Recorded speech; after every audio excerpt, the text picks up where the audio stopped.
All right. This is my friend Ryan. What's up? He's gonna film, and my name is Savi.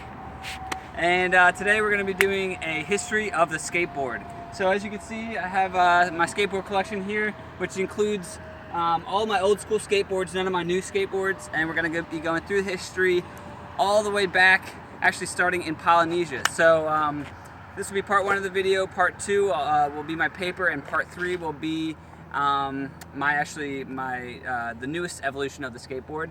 And I'll give you a little sneak preview of that at the end of this video. But for right now, I guess we'll start with the history.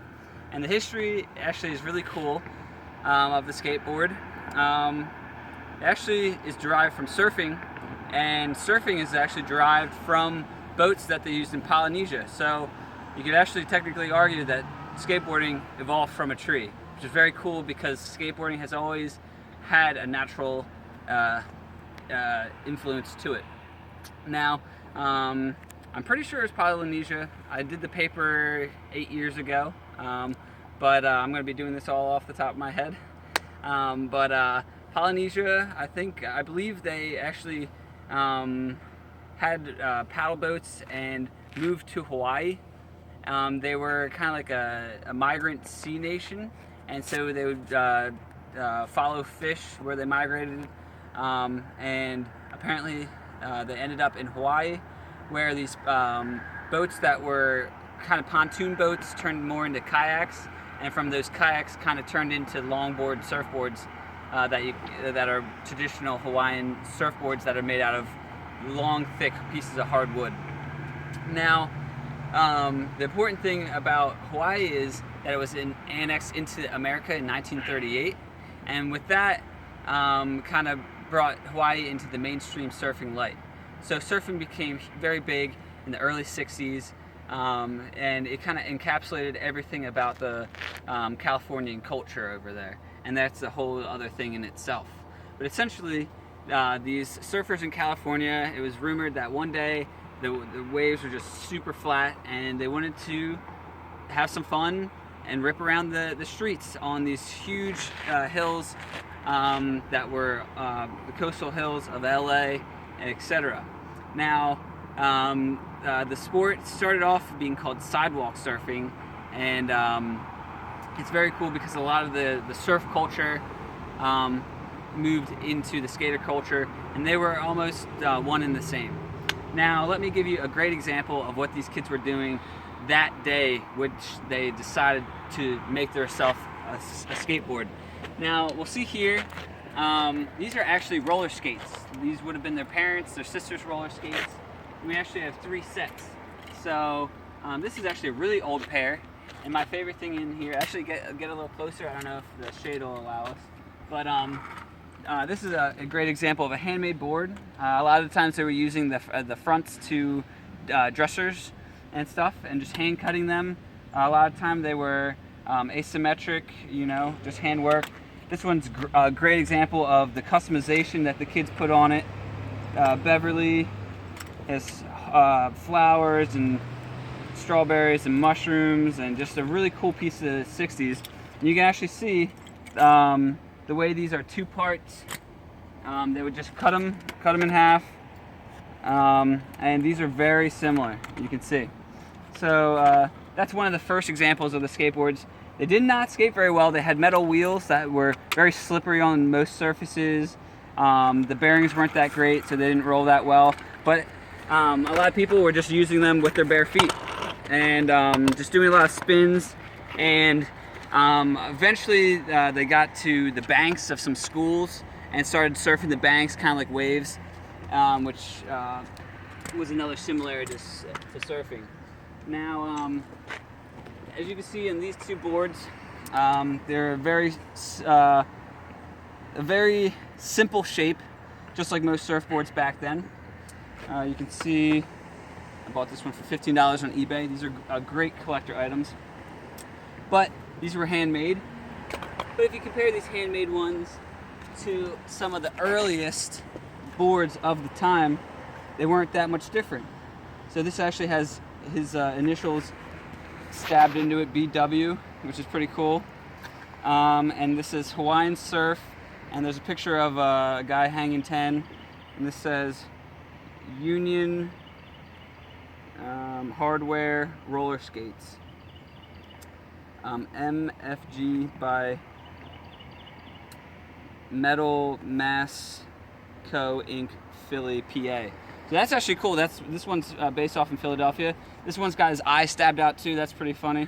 But just like the kind of, there's a lot of history in each one of these pieces of wood. Now, I guess this is kind of a classic board shape, and this is something that they would do where they would take a second piece of wood, kind of angle it down, and this is actually kind of like a later style because the boards at first were completely flat. So I guess we'll get back to those. But this is actually a board I made. Same with this one. This kind of has a surfboard tail, and I made this with the same exact techniques as they did back then. And then this is another one. This one is actually pine, and this is actually 2 pieces of wood. It's kind of hard to tell maybe on camera, but I sanded that down, and it's got a slight little bevel to it. Zephyr was one of the first skate shops to sponsor all the local skateboard surfers. This got a nice little beveled edge. I don't know if you want to feel that, Finney, but it's a really nice sand job on that. So looks good. Historically accurate, but not real. And the pine's nice and light. Now, these two, this is a roller derby skateboard. So this would have been late 60s when skateboards were kind of a pop fad item. So kind of like the hula hoop or the slinky or the yo-yo. And so this was one of the first mass-produced boards with a very recognizable logo, in my opinion. Unlike this one, which maybe came before or after, but this is Flying Ace Road Surfer and Lancaster, PA. That's pretty cool. It does kind of have a PA look to it too. It's got like a Native American Indian with like bird with like lightning for feet. So that's pretty sweet for an old school board to have kind of cool graphics like that. It's very what's up. Now, rusted wheels, but par for the course. These things have been kind of just sitting in sheds, and there's the perfect example of a asymmetric cut on the top. And that I thought was a production board. So even in production, you can tell that these things were kind of just churned out as child's toys. Competitions weren't really in effect yet until the early 70s, in which they started getting into these boards over here. Now, these boards all kind of are chunked together in the 80s. I don't even know where these 2 wooden ones stand. This has again that same technique on the tail. How do you say that, Vinny? Makahaya. Yeah, Makahaya. That's a current. These skateboards are still around, so that's pretty cool. I was wondering if this was handmade or It not. says their originator on it, I believe. Yeah, that's very cool, and some original stickers. And so this one definitely looks handmade, or at least hand-laid grip tape with no name. It seems to have maybe like some kind of price tag on, or like item tag number on it. I think this was also factory made. This has a slight bend to it using the same technique. I was wondering if they were steam bent this one, but once again, they just did that 2 piece of wood technique, which is pretty cool.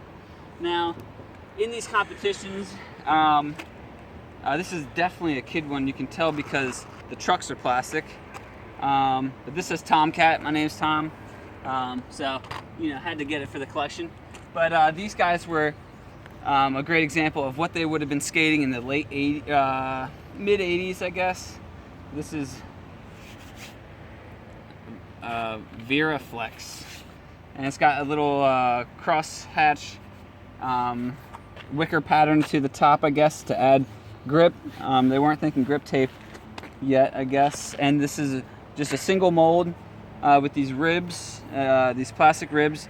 They were doing the molds themselves a lot of the time, but then bigger companies kind of bought the smaller ones out, and that's a whole thing where how the skateboard industry kind of got commercialized, which was great and not great at the same time, because they were battling with these competitions. They were getting more and more air, and people were getting hurt, and more kids were trying to emulate the professionals and getting hurt. So in the 70s, or actually in the 80s, there's kind of a backlash, and skateboarding's too extreme, it's too dangerous, and so that kind of cancels that out a little bit. You can see here, this wheel's bearing is shot, but just a different underneath structure to prevent bending. This one's by Green Tech. And Green Tech, like, even that's a great example. This one might actually be from the 70s. Even the wheels say Green Tech. And these are polyurethane, which was another advancement that added a lot of grip to the wheels. But yeah, you can see here just by the name, the Green Tech, a lot of skateboarders were very naturalistic, you know, even from the start. Now, this one is probably a further developed one, another one by Makana USA, however you would say that. And you'll see boards on the boardwalk today that are very reminiscent of this design. It's pretty cheap, you know, it's just a bunch of thick plastic, and you don't have to do any laminating. This is the Pro IV, so 4, and it's got a cool little image of maybe even a guy surfing here. It looks kind of like snowboarding or skiing, but I'm pretty sure that's surfing. So that's showing you how much surfing was derived still after 10-20 years. It was still connected to skateboarding. Now over here, these are pretty fun ones. These, what I was talking about with the commercialism and it being kind of a good thing, kind of a bad thing. Nash was this is a little dusty, I do apologize. This was a skateboard magazine company, and so this must have been put out by them. Tough Top. So I guess this is a grip tape that didn't wear off back in the day. Their glues probably weren't as good for grip tape. And it says here Park, which was a cool thing because a lot of people were skating flat ground and then like slightly vert. But I guess parks were starting to become a thing, and that led into more bowls, and especially with the drought in California, that emptied up all the swimming pools of water, and so they had these cool, very sharp waves that were concrete to get up on. This is another board. This is my flame board, and I turned this. This was my Bart Simpson Halloween costume board. Because Bart Simpson rode a board very similar to this, shallow tail, flat top, and definitely, you know, something cowabunga cool style. Some red hot flames. So this is actually a mystery to me. There's no real markings on this except for the G-Max Trax GT, and actually, I don't know if I searched that yet or not. I got this board a while ago, and it's one of my favorites. I barely ride this thing, even though it's solid metal. It's steel, stainless steel actually, and I believe it was made in America. So I'm gonna put that around like late 80s, and that's a really high quality board for the late 80s. It's like you saw, these other ones were just from the magazines, and I guess the next 3 are examples of just kind of cheaper quality boards, but they're still pretty cool, and they're in my collection for a certain reason. These guys are kind of big and goofy to skate, and kind of fun because of that. These guys have what they call grind rails, so that's so your image doesn't get wrecked while you're doing your grinds. This is Thrasher, which was another skateboard magazine, and you can see that these have went from metal to urethane to now plastic, which actually makes it a lot more slippery, especially on blacktop. You can see the blacktop starts coating it, makes it a lot higher slip coefficient. Now, here are 2 other boards. This one, very 80s in color. Looks like this actually has some good wheels on it, but you can see that they included this piece to help you rock into a transition or a half pipe better. So they're starting to think about vert in the 80s. You can see that this is actually scarred up and used heavily. So this was a board that someone actually used, not just something from Walmart and a decoration. You know, someone actually probably spent hours a day on this. And it's got a nice little nose guard too, and a nice huge tail grinder. And that's, I guess, how people used to stop. But now that just gives you what they call razor tail and thins out the tail, because tails are used heavily now to create tricks. So this is a bit big and bulky, but it did the job back then. This is another example. This is actually a pretty clean one. I actually took a lot of the wrapping off this, so this is not, I think this is actually a 90s board, not very used, but this is pretty cool. On this, it's got a handle right here, which I'll get to something similar in a second. It's also got these little cool, I guess, plastic things that might make grinding better on coping. And finishing up here, we'll just look at two new style boards. Now this is a 7.75, something that I would ride. I'm about 150 pounds. This is same exact technology into it, but you can see the board's a little bit bigger. This is a, what, an 8.5? 8.3. 8.3 inches wide is what we're talking about here. And this is Ryan Finney's board, and Ryan's a specialist at vert. I'm a specialist at street. So I guess let's kind of pick apart the differences of how our boards are set up. You'll see on street boards, this is what I'm talking about with the razor tail. That tail's getting eaten up by that street a lot. It's popping. That's gonna be, I'll use this side, but that's gonna be the point of contact a lot of times to start a lot of your tricks. Also on street boards, you'll see grind marks all over, whereas vert, you'll see them in more specific spots. Like here, this is from resting on a coping. Now, let's see. See how the tail's kind of more intact?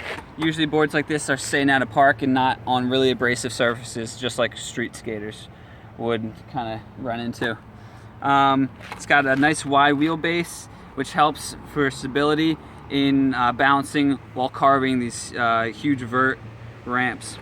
Now, I guess I'll kind of reveal, I'm also a designer as well as an artist and a philanthropist and entrepreneur and all this, but one of the things I designed in my freshman year of college was actually sleeping, and I had a drill right on my board, and as I was falling asleep I got this idea that why not take the hole saw that was sitting on my board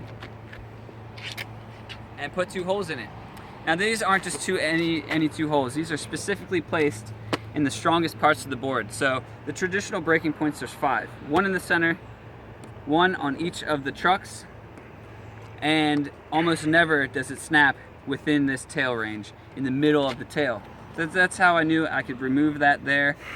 Not reducing the structural integrity of the traditional breaking points, but I could remove some weight from the outside of the board, bringing the center of the mass inwards, therefore creating the board to flip faster 2 out of 3 axes. Now, in addition to that, it is also really great for ergonomics. So you can use it if you're tired, you can walk upstairs with it, or say if you twist your ankle, you can use it kind of as a crutch. And it's also very handy for hanging on coat hooks, sometimes cup holders, bottle holders, and it's just aesthetically interesting, conversational starter, and you know, casts a nice shadow. And this is the newest evolution of skateboard. I thought of this, like I said, 8 years ago. I've been kind of sitting on this and wanted to get a provisional patent and make some money on it, but it's time just to, you know, share what works. And this is also easily replicable. You can actually use it on any board with mostly any skate technology in it. Just get a hole saw, center it up, punch it up. You can sand the edges. And what I also like to do, another quick tip, is to take wood glue and coat the nose and especially the tail of my boards so they don't wear out like this one's starting to. So again, my name's Tom V, and thanks a lot for watching Just Ninja TV.